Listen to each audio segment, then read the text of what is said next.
कपड़े धोने वाली बहू।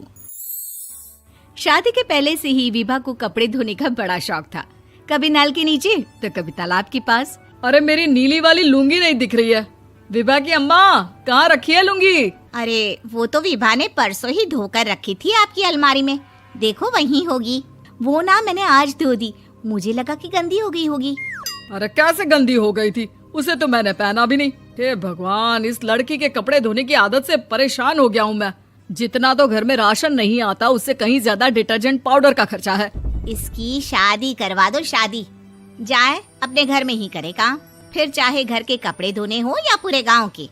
हाँ ठीक बोल रही हूँ, देखता हूँ मैं कोई लड़का। वो दिन भी आ जाता है जब विभा को देखने लड़के वाले आ जाते हैं। लड़की मुझे अच्छी लगी। होने वाली सास कहती है, बेटी अगर कुछ पूछना है तो पूछ लो। वैसे तो हमारी लड़की बहुत ही शर्मीली है, जो बोल दो वो मान लेती है, इसे क्या पूछना होगा। अरे कैसी बात कर रही हो माँ, मुझे इन लोगों के घर रहना है, सवाल तो कई है। हाँ हाँ बेटा, पूछ लो ना, क्या पूछना है। आप लोगों के घर कपड़े कौन धोता है? सास का मुंह बन जाता है। देखो, अगर तुम ये कहना चाहती हो कि तुम्हें कपड़े धोने नहीं आते तो सुन लो, कपड़े मैं ही धोती हूँ, लेकिन तुम्हारे आ जाने के बाद मैं रुमाल तक नहीं धोऊंगी। अरे चुप रहना भाग्यवान, बहू बेचारी घर आई नहीं, उसे डराना शुरू कर दिया।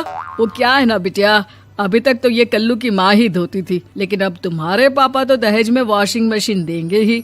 तभी विभा की माँ बोल पड़ती है, सवाल भी पूछा तो क्या। वैसे भाई साहब, मशीन की तो फिर भी कपड़े धोने की कैपेसिटी होती है। मतलब जो बिटिया दे रहे हैं ना विभा, इसे कपड़े धोने का बहुत शौक है। ये आप लोगों के क्या, आस पड़ोस गांव मोहल्ले सबके कपड़े धो दे और उफ तक ना करे।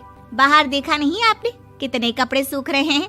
सब हमारी बिटिया ने ही तो धोए हैं। बस भी करो ना माँ, शर्म आ रही इतनी तारीफ सुनकर।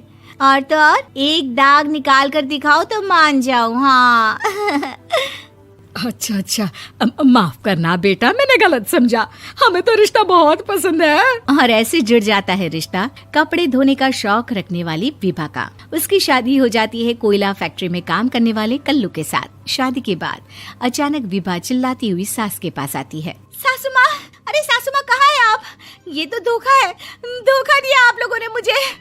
इसे ससुर के चक्कर के बारे में पता चल गया। अरे तो उसमें तुझे क्यों धोखा मिला है? अरे नल में पानी नहीं आता, कपड़े कैसे कब धुलेंगे? अच्छा, तू पानी नहीं आ रहा उसकी बात कर रही है। तो आपने क्या सोचा? कुछ नहीं। अच्छा, तेरी माँ ने कहा था कि कपड़े धोने का शौक है तुझे, याद आया मुझे। शौक बोलकर कपड़े धोने वाले मेरे जुनून को कम ना आके सासू माँ, कपड़ा धोना मेरा गुरूर है। तभी पति भी वहाँ आ जाता है। अभी मैंने इसे सनी देओल की फिल्म दिखाई है, उसी के डायलॉग मार रही है माँ। अच्छा सुन, साफ साफ बता रही हूँ, पानी सुबह 4 से 6 और शाम को 10 से 12 आता है, समझी? विभा टाइमिंग सुनकर हैरान हो जाती है। ये क्या भूतों का मोहल्ला है? सुबह 4 बजे उठकर कौन कपड़े धोता है? 4 बजे टंकी में पानी जाता है, फिर सारा दिन धोना ना, किसने मना किया? अरे कैसी बात कर रही हैं? 200 लीटर की टंकी में कितने कपड़े धो लूंगी मैं? सुबह ही उठ जाऊंगी मैं। अब क्या था, विभा सुबह 4 से लेकर रात के 12 बजे तक कपड़े ही धोती रहती। एक रोज सास पड़ोस से निकलकर कहीं जा रही होती है कि साथ वाली कहती है, हाँ कल्लू की माँ, जरा ये बताओ कि 2 साड़ी है, 2 ब्लाउज और एक पेटीकोट और एक नाड़े वाला लंबा कच्छा। हाँ तो? अरे तो क्या, कितना लोगी धुलाई ये बताओ। धोबन दिख रहे हैं हम क्या? हमारे पति सरकारी नौकरी से अभी रिटायर हुए हैं और बेटा सुपरवाइजर है कोयला फैक्ट्री में। धोबन समझ रखा है हमें? हाय रे कल्लू की अम्मा, माफ कर दो, वो तो मोहल्ले में यही सब बता रहे थे कि तुमने बहू को कपड़ा धुलवाने के काम में लगा दिया है। सास को पड़ोसन की बात सुनकर गुस्सा आ जाता है। वो घर पहुंचती है जहां घर के बाहर ही इतने सारे कपड़े सूख रहे होते हैं जितने कि किसी धोबन के घर पर। अरे ओ कल्लू की दुल्हन, बाहर निकल। माँ जी यहीं आ जाओ, बाथरूम में चादर धो रहे हैं हम। अरे अभी हम धोते हैं, तुमको बाहर निकलो। ये आस पड़ोस वाले बोल रहे हैं कि हम बहू से कपड़े धुलवा कर उसे कपड़ा धोने वाली बना दिए हैं। अरे छोड़ो ना माँ जी, किन लोगों की बातों में आती हो? आस पास के लोगों का तो काम ही होता है कि वो किसी तरह सास बहू को लड़ा दे। बहू सारे घर के कपड़े धोती है, ये क्या कम है? बोलिए। सास को भी लग जाता है कि वो बहू का ये सनकीपन नहीं छुड़वा सकती, इससे अच्छा है कि खुद ही चुप हो जाए। एक रोज सास और बहू मंदिर जाते हैं, जहाँ सास की साड़ी वहाँ खड़ी भीख मांगने वाली से मिलती है। माँ जी क्या बात है, आपकी साड़ी उस भिखारन से कितनी मिल रही है ना? हाँ हाँ देखो तो, दोनों की साड़ी मिल रही है। क्या बात है कल्लू की अम्मा, तुम खुद को तो अफसर की बीवी बताती हो और ऐसी सिंपल सी प्लेन साड़ी पहनकर घूमती हो। सिंपल और प्लेन नहीं है ये साड़ी। तो क्या सोने के धागे से फूल बने हैं?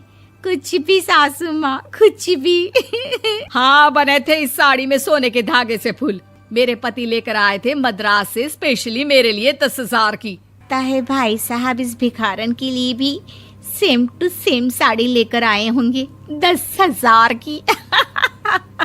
सास उस वक्त तो कुछ नहीं कहती, लेकिन बहू के साथ घर आती है और अलमारी से एल्बम निकाल कर लाती है। ये साड़ी देख रही है, ये वही साड़ी है जिसे मैंने अभी पहना था। इस साड़ी में ये जो चमकदार फूल दिख रहे हैं ना, ये सोने के धागों से काढ़े गए हैं। लेकिन तू लोकल वॉशिंग मशीन ब्रश से घिस घिस कर सारे फूलों को निकाल कर साड़ी प्लेन कर दी।